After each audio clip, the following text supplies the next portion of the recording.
आप चेयर पर बैठे हैं जी, इसलिए आप मंत्री जी को पेट में दर्द हुआ, माशाल्लाह, शुक्रिया उनका। नहीं, तो सर मैं मंत्री की जवाबदेही है अरे ये नहीं, मंत्री इससे की बुरी बात क्या है? पेट में दर्द हो सकता है, वो दर्द ये सब ठीक अच्छा है। दर्द हुआ, चलिए दर्द हुआ, दिल का दर्द हुआ।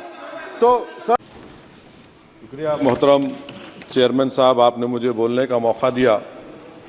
मैं शुरुआत में बताना चाह रहा हूं कि मैं हुकूमत की तरफ से लाए गए इस रेजोल्यूशन की मुखालिफत में बोल रहा हूं और मैंने अमेंडमेंट्स भी दिए हैं प्रेजेंट एड्रेस के लिए। और चेयरमैन साहब, आप उर्दू को जानते हैं, किसी एक शायर ने शायद बरसर इख्तिदार जमात के लिए ये शेर कहा होगा कि उसूल बेचकर मसनद खरीदने वालों, निगाह अहले वफा में बहुत हक़ीर हो तुम, वतन का पास तुम्हें था ना होगा कभी, कि अपने हिर्स के बंदे हो, बेज़मीर हो तुम, इज़्ज़त नफ्स किसी शख्स की महफूज नहीं, अब तो अपने ही निगहबानों से डर लगता है, डंके की चोट पे जालिम को बुरा कहता हूँ, मुझे सूली से न जिंदानों से डर लगता है। मोहतरम चेयरमैन साहब, मैं आज इन लोगों की तरफ से बोल रहा हूँ जो दिखते तो हैं, जिनके बारे में बात तो होती है मगर उनकी कोई नहीं सुनता। मैं उनके बारे में बोल रहा हूँ जिनके बारे में वज़ीर आज़म मोदी ने कहा था कि घुसपैठी है। मैं उन बेटियों और माओं के बारे में कह रहा हूँ जिनके बारे में मोदी ने कहा कि ज़्यादा बच्चे पैदा करते। मैं उन मासूम नौजवानों के बारे में कह रहा हूँ जिनको मॉब लिंचिंग के ज़रिए मारा जा रहा है। मैं उन बेज़ुबान माँ और बाप के बारे में बोल रहा हूँ जिनकी औलाद आज इस हुकूमत के गलत कानून के चक्कर में जेलों में सड़ रहे हैं। सर, मैं दस्तूर जब इस ऐवान में बन रहा था, संविधान बन रहा था, तो उस वक्त अलहदा वोटर लिस्ट और इंतखाबी रिजर्वेशन की बात आई, तो उस वक्त के हमारे फाउंडिंग फादर्स ने, हमारे बुजुर्गों ने, दोनों समुदाय के हिंदू और मुसलमानों ने फैसला किया कि हम इस पर राज़ी नहीं होंगे। बल्कि उन्होंने क्या कहा था हमारे फाउंडिंग फादर्स ने, उन्होंने मुखालिफत की थी अलहदा वोटर लिस्ट की और इंतखाबी रिजर्वेशन की। उन्होंने कहा था, I quote sir, it is the duty of majority community to ensure that minorities are elected in the representative numbers. BJP मुसलमानों की नफरत पर जीतती है और मुसलमानों के नाम निहाद मसीहा मुसलमानों के 90% ज़्यादा वोट हासिल करते हैं, मगर फिर भी इस ऐवान के दरवाजे नहीं खुलते मुसलमानों के लिए और सिर्फ 4% मुसलमान जीत कर आते हैं। सर, संविधान सिर्फ एक किताब नहीं है जिसे चूमा जाए, संविधान एक किताब नहीं है जिसे दिखाया जाए, संविधान एक सिंबल भी है, मगर संविधान एक हमारे बुजुर्गों के ख्वाबों की किताब है। हमारे जमहूरियत को हमारे बुजुर्गों ने इस तरह समझा, हमारे फाउंडिंग फादर्स ने इस तरह जमहूरियत को समझा कि इसमें हर समुदाय और मजहब और समाज के मानने वाले लोगों की राय को शामिल किया जाएगा इस मुल्क को चलाने के लिए। मगर इस ऐवान में सिर्फ 4% मुसलमान जीत कर आते हैं। मैं संविधान से जो मोहब्बत के दावे करते हैं उनसे कहूंगा कि कभी उठाकर पढ़ो कॉन्स्टिट्यूंट असेंबली डिबेट्स में कि नेहरू ने, एच.सी. मुखर्जी ने, सरदार हुकुम सिंह ने माइनॉरिटीज के बारे में क्या कहा था।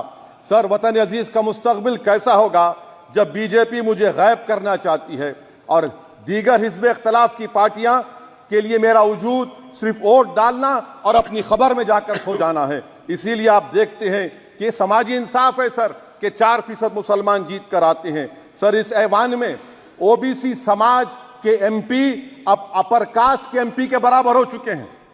ओबीसी समाज के एमपी अब अपर कास्ट एमपी के बराबर हो चुके हैं और 14% मुसलमान सिर्फ 4% जीत कर आते हैं। CSDS का डेटा यह बताता है कि इस मुल्क में जो वोट बैंक है, जो एक मुश्त वोट डालता है, वो अपर कास्ट का है। मुसलमान का कभी ना वोट बैंक था ना कभी रहेगा। सर, 4 जून के बाद 6 मुसलमानों की मॉब लिंचिंग हुई, 11 घरों को मध्य प्रदेश में मोदी के बुलडोजर ने निस्तो नाबूद कर दिया। हिमाचल प्रदेश में एक मुसलमान की एक दुकान को लूट लिया गया और हिज़्ब इख्तिलाफ की पार्टियों की तरफ से सन्नाटा है। शायद अब वक्त आ चुका है कि लफ्ज मुसलमान का नाम लेना भी अब उस पर पाबंदी आयद कर दी जाएगी। सर, मैं ये बात बताना चाह रहा हूँ कि नरेंद्र मोदी को जो मैंडेट मिला है। एक मिनट,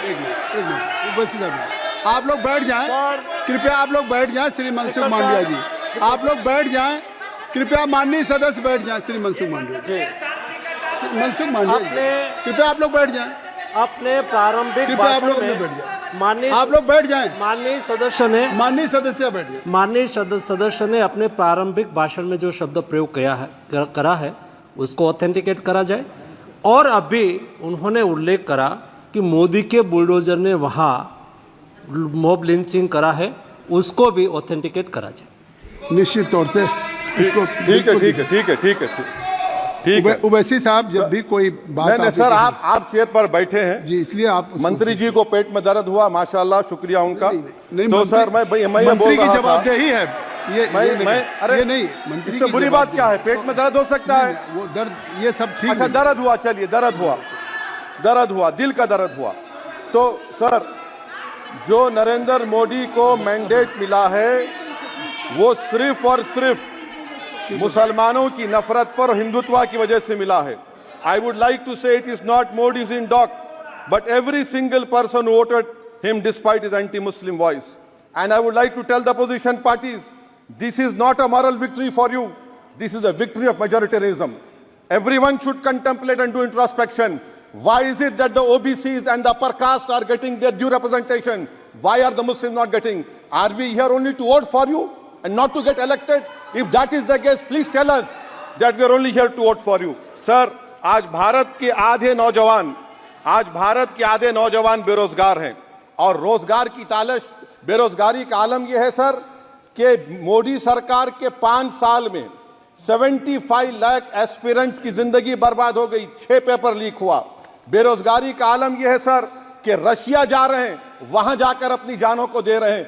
बेरोजगारी का आलम यह है कि नरेंद्र मोदी रोजगार का कैंप चलाती है नौजवानों के लिए कि तुम इजराइल में जाकर काम करो, उनको कैनन फॉडर बना रही है ताकि फलस्तीनियों की जायदादों को हड़प कर सके।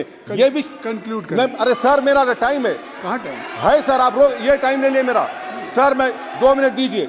ये विश्वगुरु की पॉलिसी है। इजराइल को 27 टन हथियार जा रहा है। 9 मिलियन भारत के लोग गल्फ में काम करते हैं, क्या असर पड़ेगा? 47,000 इजरायली फलस्तीनी मार चुके हैं। क्या है हमारी पॉलिसी सर? क्यों हथियार दे रहे हैं सर? नस्लकशी हो रही है। सदर जमहूरिया के खुतबे में राष्ट्रपति के सर, मैं उसी पे बोल रहा हूं सर, उसमें लिखा हुआ है फॉरेन पॉलिसी के ऊपर, आप पैराग्राफ नंबर 25 देख लीजिए। सदर जमहूरिया में सैचुरेशन अप्रोच है।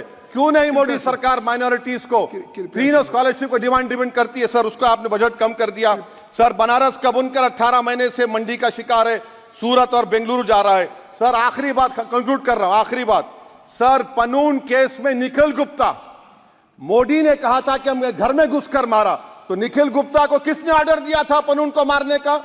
अगर नहीं दिया तो उसको बचाइए, और अगर दिया नहीं तो फिर उस पर पीएमएलए क्यों नहीं लगाकर? सर समाप्त करो। कमेटी बनाई आपने, उसका क्या हुआ सर? हम एससीओ को नहीं जा रहे सर। मैं आपको बता रहा हूं कि मैं अपनी इस तकरीर को टीपू सुल्तान की नजर, सुनिए सर, अब हो गया खत्म कर रहा हूं सर। मैं अपनी तकरीर को टीपू सुल्तान की नजर कर रहा हूं। ये टीपू सुल्तान की फोटो है, क्या आप इससे भी नफरत करेंगे सर? ये संविधान में टीपू सुल्तान की फोटो है जिस पर वल्लभ भाई पटेल ने साइन किया, श्यामा प्रसाद मुखर्जी ने साइन किया। ये आपकी नफरत है सर। आखिर में मैं अपनी बात को खत्म कर रहा हूं इस शेर पर कि क्या दिन दिखा रही है सियासत की धूप छांव।